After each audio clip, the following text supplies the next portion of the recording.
Praise be Jesus Christ and Mary Immaculate. Welcome to this 26th Sunday in Ordinary Time. We're going to read from the Gospel of Luke, chapter 16, verses 19 to 31. Last week's Gospel ended with Jesus teaching on money. He says, you cannot serve both God and money. You have to choose. You cannot serve two masters. And the Pharisees, who were lovers of money, the Gospel writer says, sneered at Jesus. They laughed at Jesus. They made fun of Jesus. So Jesus, hearing this little laugh, then directs this parable to the Pharisees. There was a rich man. This is the third time that Jesus uses this expression, there was a rich man, and it never ends right. Because for Jesus, riches are always dishonest. If you are rich, it's because you haven't done your share of generosity towards the people who are in need with you. And this time he's described. He is dressed in purple garments and fine linen and dined sumptuously each day.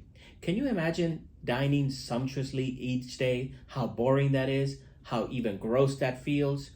Can you imagine the hunger that this man was actually feeling? He had a deep spiritual hunger. He had a deep emotional hunger that he tried to satiate outwardly by the way that he lived and by the way that he ate. And lying at his door was a poor man named Lazarus. And Lazarus is the only person in any parable of Jesus that receives a name. And the name Lazarus means God helps. So Lazarus represents the people who absolutely depend on God's help to make it through their day. And Lazarus was covered with sores that made him ritually impure. So he was outcasted by the religious people. And the dogs would come and lick his wounds. And dogs were also considered to be impure animals. So when the poor man died, he was carried away by angels to the bosom of Abraham. And the rich man also died. He was buried. And he cried out, Father Abraham, have pity on me. This is interesting here, that the rich man notices that Lazarus is with Abraham. And the rich man, being that he's rich, in the Gospels, rich people are terminally ill people, terminally ill of self-centeredness, of selfishness.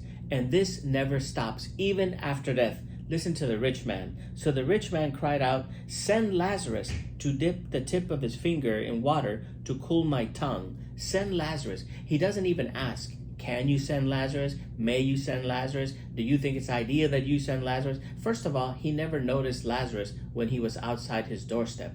He finds himself in the place of torture, not because he was mean to Lazarus, not because he was evil to Lazarus, not because he mistreated Lazarus. He's in there because he ignored Lazarus. But now he notices Lazarus and he wants to command him. He wants to use them. Rich people always get rich because they use others.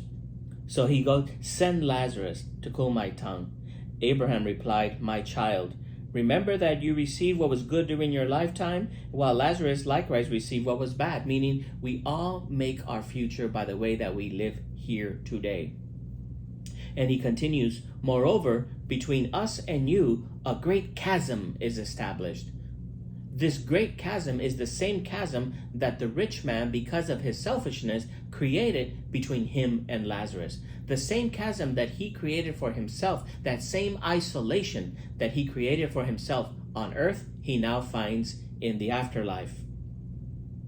He said then to Abraham again, then I beg you, Father, send him to my father's house, for I have 5 brothers, so that he may warn them. Again here, he wants to command Abraham and he wants to command Lazarus. He wants to use them. And again, he only thinks of himself. This time, he's only thinking of his family. He doesn't say, send Lazarus and tell everybody that this place is real so that they can avoid being here. No, send them to my brothers. Send them to my house. He's always looking out for himself. Rich people in the Gospels are terminally ill people who suffer of selfishness. But Abraham replied, they have Moses and the prophets. He said to them, oh no, Father Abraham, but if someone from the dead goes, they will repent. They have Moses and the prophets. Moses, the great teacher of Israel, who taught the people of Israel that there should not be any poor among them. Among the people of God, there should not be those who have and those who have not, but everyone should live equally. And the prophets are the ones who spoke against this false rituals of praising God and forgetting the poor. What is the lesson here? The lesson is this, that those who are not capable of sharing their bread with those who are hungry on earth are not able to recognize the bread that came down from heaven in Jesus Christ. That those who experience and have the ability to be generous on earth can also recognize and experience and be the benefactors of and be on the receiving end of God's great generosity towards us in his Son, Jesus Christ. Thank you.